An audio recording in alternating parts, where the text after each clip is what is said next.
The gentleman from Virginia, Mr. Hurt.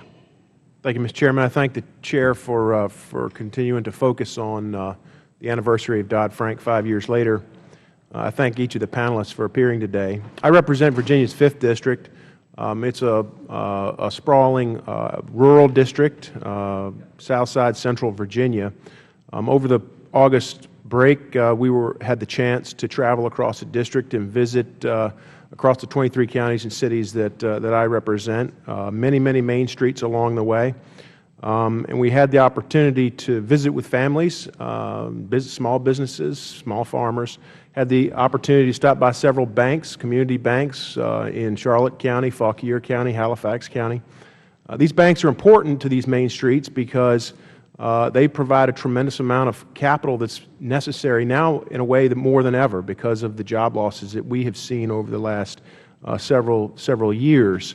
There was a recent study that indicated that 70% of loans made in the agricultural sector are made by community banks. So as I talk to the bank presidents and the compliance officers at these institutions, I think, Mr. Gupta, they would be very surprised, maybe even relieved to find out that actually Dodd-Frank has not been the cause of their decline. I think they'd be relieved to know that their customers are really benefiting from Dodd-Frank and the Consumer Protection Bureau. And I appreciate Mr. Zawicki's responses to your statements. And I won't pursue that any further and move on to something that's a little is more in the big picture. I wanted to ask Mr. Spaulding and Mr. Gray about this.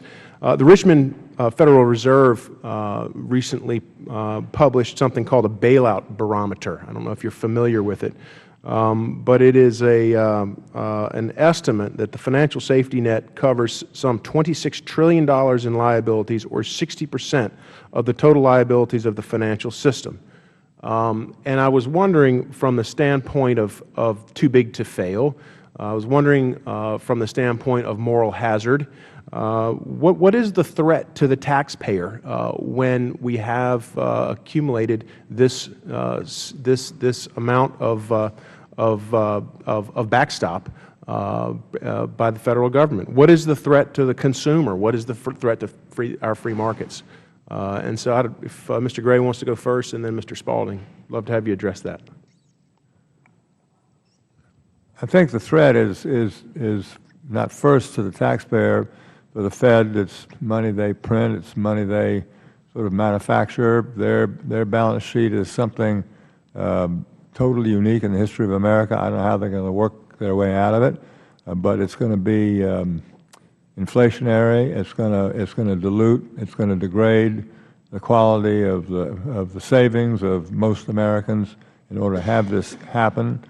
And banks are not going to do any more lending. They're probably going to do less lending than they would have without this crisis. And that's the basic issue, a complicated economic one. And I'm not an economist, but this is the basic issue about when they should start raising interest rates. But I think they got themselves in a fix, which is the direct result of the government's encouragement of loans that couldn't be repaid.